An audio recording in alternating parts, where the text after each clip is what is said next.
and new books for fall 2014. This is History. I got them in chronological order, as usual. The Gift of the Jews. How a Tribe of Desert Nomads Changed the Way Everyone Thinks and Feels. This is by Thomas Cahill. And I've got the other one of, he's got a series. I think it's called The Hinges of History. Oh yeah, here it is. And this is volume 2, and volume 1 is the one I will do next. But this, I thought this might be interesting. I think I got these at the library sale. I'm curious about the Jewish influence on the world. I think some people, I think there's a joke about that the Jews are the people, are like a culture or a group of people in the world who have most run away from conflict. They've been most exiled and chased around the world as any other group of people in history.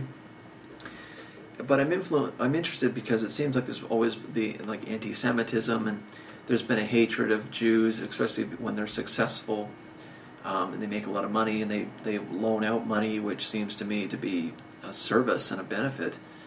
But people resent that, and they resent interest, even though it covers people who default. Apparently, charging interest is morally worse than defaulting on a loan. Like I think that's insane. But anyways. So I'm interested about that because it seems very strange, unpoetic justice. It seems unfair of what's happened to the Jews in history. And another thing that's interesting about them is that the Old Testament, if you read it, it's horrible. Like it's a lot of nasty violence and God being essentially human-like and getting jealous and just nonsense. It's nonsense anyways. But somehow that has created a culture that is in many ways respectable. It praises scholarship, it praises hard work, it praises success, it praises intellectuals. There's a lot of good things about it, and yet it's given such a hard line. And I'm also curious. There's another book I have called the Israel Lobby. And I'm interested in that, again, like Israel is supposed to be a collection of Jews, and that state was created out of war reparations of World War II. And I'm curious if there's been actually a very strong influence, almost like a shadow government kind of thing, with the Jewish lobby and governments around the world. For example, that World War II state creation. And other things too, like for example, defending Israel, the Americans giving aid to Israel. A lot of places tend to be pro-Israel versus all the other countries around it. And even I think it was in the 70s or 80s where Israel was attacked on all sides and defended itself. So there's been a lot of nastiness, and I'm just wondering about what the root of it is. So I thought maybe to start I would learn about the history of where they came from and how they've been successful as a culture. So I thought maybe this would be a good place to start. And the other one in that series is How the Irish Saved Civilization. This is volume 1 in that Hinges of History series by Thomas Cahill. The untold story of Ireland's heroic role from the fall of Rome to the rise of medieval Europe. I guess they were together, and I thought, well, I should get both because they're only $1 each, but same author and the same series. And another thing, the other reason why I got this is like the Irish. Like the Irish are pretty irrelevant people. They tend to be poor. They are off the island, so to speak, so they were kind of ridiculed by the British, probably worse than even the Scots were, as kind of lower English people. Of course, the potato famine that happened, not quite sure the year, but that something like a third of the Irish population emigrated to the New World. This was in the Colonial period. It must have been probably in the 1600s or maybe the early 1700s. It's probably in the 1600s of this potato famine. But something like, a third of the Irish population emigrated. Like that's huge. That's crazy. Imagine just a third of your city is leaving. Like that would just be crazy. But anyways, they saved civilization. I have no idea. So It does say that it starts out with the fall of Rome. One thing I was wondering is whether Ireland was taken over by Rome. I know much of England. I don't think all of it, but much of England was taken over by Rome. But they may not have touched Ireland. So, anyways, I'm curious about. I guess I think that Ireland's fairly irrelevant, and so here's something that's really neat. I just noticed all this stuff going on in the back. I don't know what this is. Maybe this is some kind of Gaelic language or something. So, anyways, I am very happily to be educated on Ireland, because at this point in time, other than actually having some ancestry from Ireland, I don't know that it has any real impact on the world. Okay, now we're getting into medieval. I guess that was sort of touching on medieval.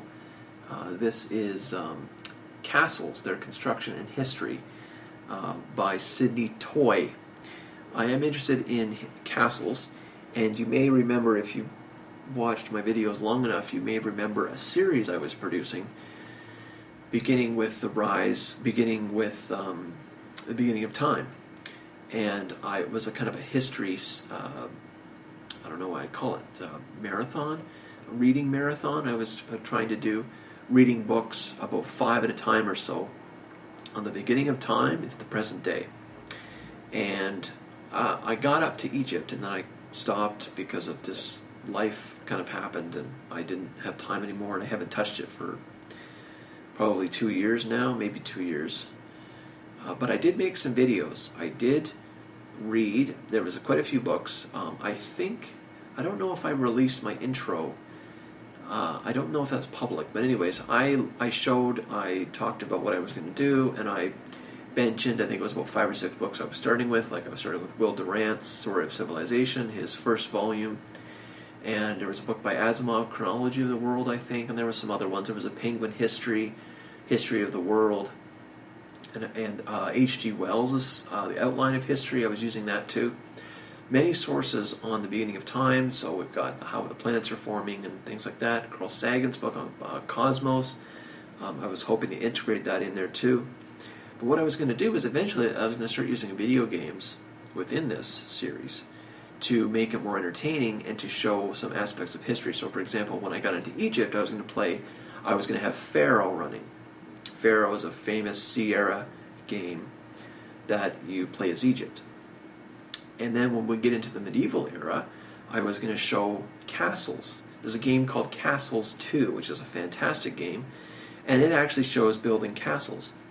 And while talking about castle construction, I was going to show that game. So this is also another addition to, if I ever get back into that, this is also another addition I can use for when I talk about castle building. And there's all kinds of pictures in here too, which is great. So that'll be good. So there's another book on castles. I have another one too, but there's a one. Here's a book, another medieval book, When Towns Had Walls. Life in a Medieval English Town by Walter Buehr, B-U-E-H-R. I thought this is at the library sale for, I guess it was $2 because it's hardcover. I thought this might be interesting because it's fairly big text, actually, and pictures in here. It's some cross-Bowman right there. I thought this might be interesting just to have a look at one medieval town, and I thought the title was intriguing, When Towns Had Walls. I was wondering whether that was going to talk about then what changes about a town when it starts building walls as opposed to being, I guess, nomadic, where you would just move around, you don't have to worry about invaders because you're just moving around all the time. But if you're going to establish yourself somewhere, now you have to protect your property, because before you could just run away. And if you had horses, the other people had horses, then it didn't matter. If you didn't have horses and they didn't have horses, then it also didn't matter. You could just still run at the same speed, basically, I guess. But if you want to sit and farm, you have to stay there. And so now you build walls, and now you have an institution, now you have a police force and an army, and so all these things start to happen when you've solidified your livelihood as opposed to just running around as a hunter. So anyways, I'm curious. Hopefully this book might talk about that. Okay, now we're getting into kind of the colonialism and trade. So here's Sugar and Slaves. The Rise of the Planter Class in the English West Indies, 1624 to 1713. This is by Dunn with 2 N's. I am very interested about the colonial period. I like playing games in the colonial period, like classic colonization, of course, which is a fantastic game. I played a game of it maybe a week ago. Always good fun to start out and to screw with the other nations. But anyways, I am interested about the colonial period and trade. I play a lot of trading games, like Port Royal and like Patricia. There's a picture there.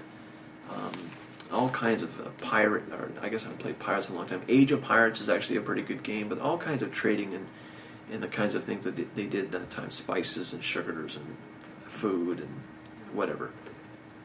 So I'm curious more about that, and I assume this is talking about, I guess it says the West Indies, so I guess it's the West Indies.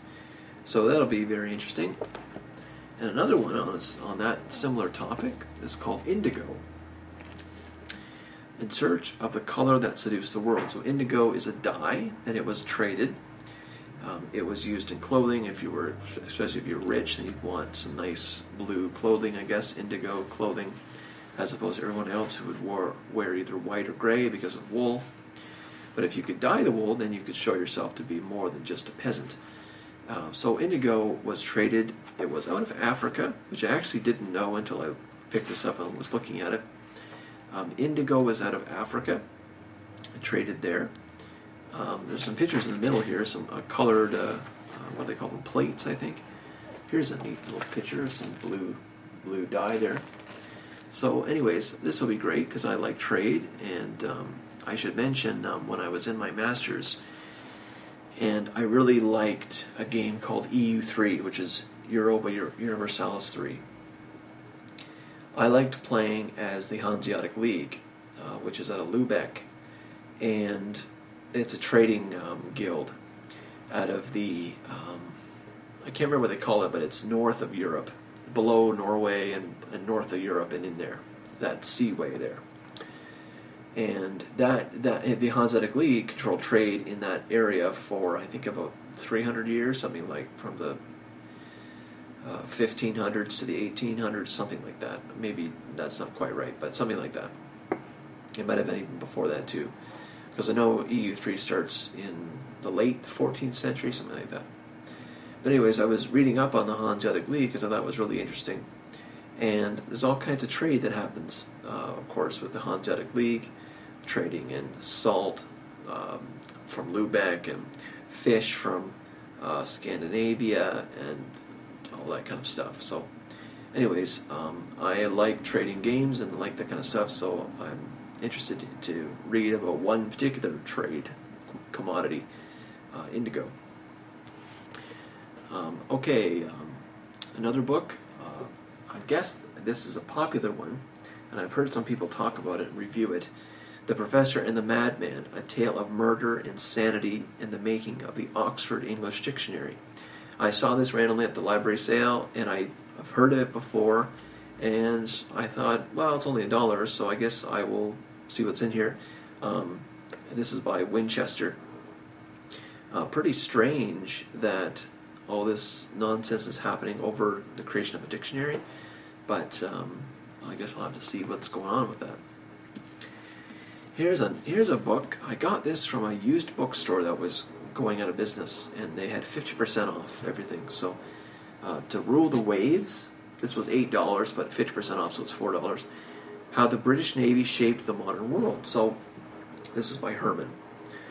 So Britain at one time had an empire, and I'm curious about, of course, how that empire possibly formed. And apparently it was out of the British Navy. And of course, during the colonial period, they made all kinds of money trading with India, and they had founded the East India Company. And actually, I'm almost finished an autobiography by John Stuart Mill. He worked in the East India Company. That was his livelihood. He was some operations person or some kind of secretary, or not a secretary, but some kind of like manager, I guess. So I am very curious about Britain. Canada wouldn't be what it is without Britain. And in many ways, I think Canada is still actually tied to Britain, like even financially. Like I'm not so sure if we are a separate sovereign country. I actually think that there are parts of our government, for example, that are quite tied to Britain still. We did not really declare independence. So, but anyways, I am curious about the at that point in time, the way you controlled the world was through a navy. And Britain's navy was the largest in the world at one time, and even I guess after the Spanish Armada, when the Spain sent some boats up to England and just got destroyed. It was just a slaughter of all their boats. Britain at that point, I think it was at that point, Britain became the naval power of the world. And at that point in time, it was boats that did control, because the only way to get anywhere long distances efficiently was through the water. And if you can control the water, you can control the world. Now that's less true today because of airplanes. Airplanes have changed the world again, because now water superiority doesn't matter as much. It's air superiority that matters, and that's what mattered in World War II. But Navy still mattered because of supplies. That's one thing that hasn't changed yet.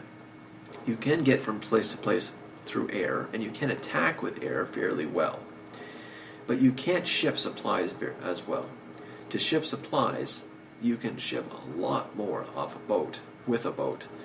And so, of course, World War II supplies, that's what, of course, the Germans used U-boats to nail supply ships to Britain from mostly Canada. But anyway, so that I just thought that interesting observation, and I'm curious about the historical hegemony of the British Navy and its influence on Britain. I guess they also call like Japan and Britain sea powers because of they're an island, and places like France and Germany are land powers. Okay, so here's more on World War II. Warlords. An extraordinary recreation of World War II through the eyes and minds of Hitler, Roosevelt, Churchill, and Stalin. This is also from that used bookstore that was closing, so it was $3.50. This apparently was a textbook from used as a textbook in courses taught by Victor Davis Hanson on World War II. And I'm also very curious about how each of them saw the war. So, for example, Stalin in the beginning was supportive of Hitler and what he was doing, but didn't trust him. And then later on, Hitler actually sent 3 million. Was it 3 million troops at Russia? So I'm just curious about, so there's that point of view. You've got Roosevelt's point of view from America, and whether we should intervene or not. We've got Japan, suicide bombing Hawaii or Pearl Harbor, and maybe we should just bother with Japan. Maybe we just not worry about Europe and just deal with Japan. There was that going on. Churchill, of course, was trying to survive Germany's air campaign. Hitler ran over France. Notice that there's no France warlord on here, because France got run over in 40 days. They were nobodies.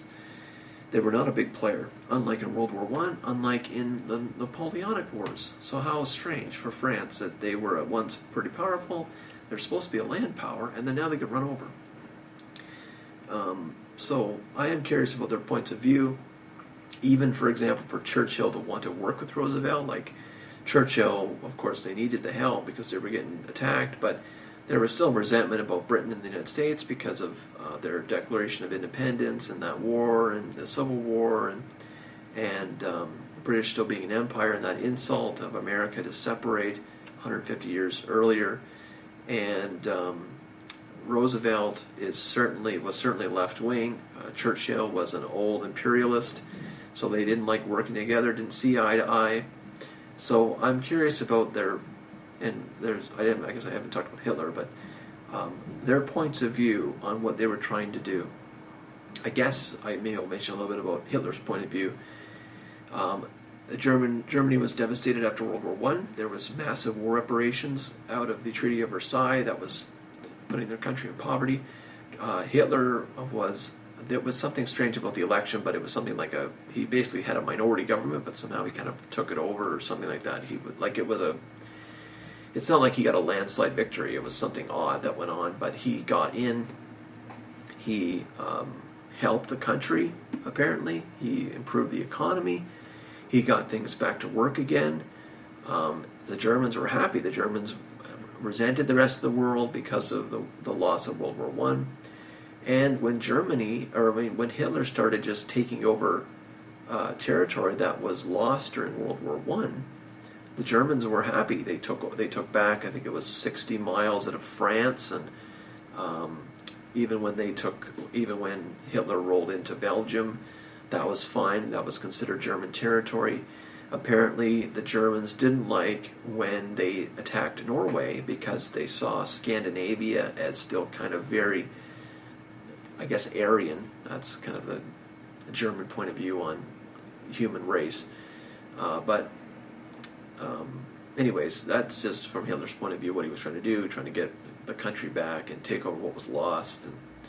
But of course, he did more than that. But I am just curious about that point of view about what's going on in the war and what are they doing sitting in Berlin, or what is Churchill doing sitting in London hearing the bombs? What is Roosevelt doing sitting hearing nothing and getting pleads for help, and pleads for help on two fronts, the West and the East, and Stalin seeing Europe going to hell again, and how can we profit from it? How can the Russians profit from that? We can take out half of Poland and all that stuff, and then now the Germans betray us, and the fascists betray us, right?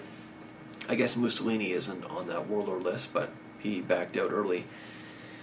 But all that kind of historical build-up started with Mussolini as well, so apparently he took over Ethiopia or something, which is odd, but...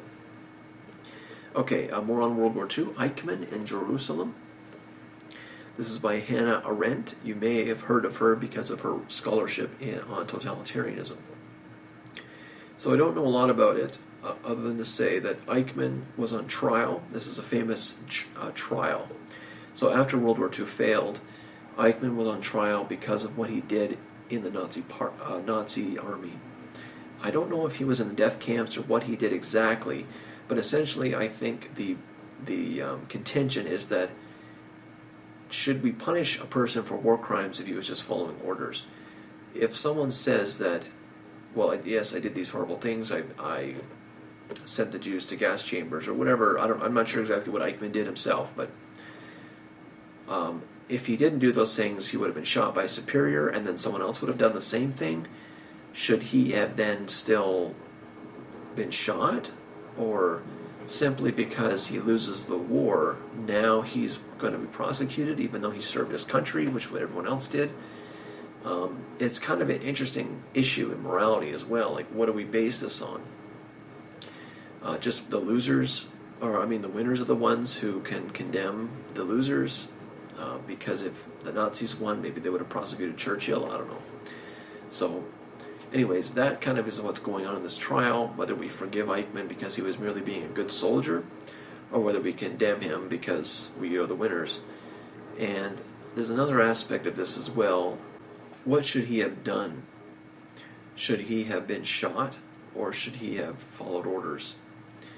And I think most people would probably say, well, he should have just tried to escape or something if he really didn't like it, if he really had a moral issue with it. And I know that is actually a defense sometimes of people in the military, that they can be released. There's a different word they use, not released, but discharged. They can be discharged from the military if they have moral reasons. They don't support war in Iraq or whatever it might be. So anyways, this should be interesting, a case study on war crimes. So, okay, two more. This one is on the Arctic. It's called South with the Sun. This must be the Antarctic. Roald Amundsen, His Polar Explorations and the Quest for Discovery, by Lynn Cox, C-O-X. I think I may have one other thing on the Arctic. or on the Antarctic, or, well, either one. So I'm interested to have more. And I noticed the flag. I'm not sure if that's a Denmark flag. I could be way off, but I wonder what flag that is. So I'm interested to read more about. This must be. Oh no, this is the Arctic. This is the Arctic. It said south with the sun. I'm not sure why it says that. This is the Arctic. I know there's a lot of oil in the Arctic, but I'm also just curious about, I guess it's his memoirs of traveling in the Arctic and how to live there. I know they actually have permanent installations now down there, so you can go down there and stay if you're a researcher or scientist or whatever. And there's all kinds of people down there drilling ice cores to see if we have global warming. But it is kind of another place. It's a very harsh environment to explore, especially with having to have ice-breaking ships and it being cold, really cold. Even colder than Canada, there is a place. It's pretty cold right now today. It's just started snowing a couple days ago. Okay, so I'm interested about that because I'm also like explorers, and that's another place to explore. And here's one more in history. The Russian Revolution, 1985, by David Downing. This is supposed to be speculation because it was published in 83, and it's talking about 85. So this is a speculation. And I guess it's based on, it says here that 1962. I don't know if that's the fall of the Soviet Union, but I thought it was later than that. But anyways, this is supposed to be a speculation of what the 85 Russian Revolution will go like, based on the 62. So I thought, well, I might learn something about at least the 62. I don't know about the speculation, but anyways, there's all kinds of, looks like Russian advisors to the book. So that should be interesting. More on Russia and why that all happened. So that's it for books for history for 2014 fall.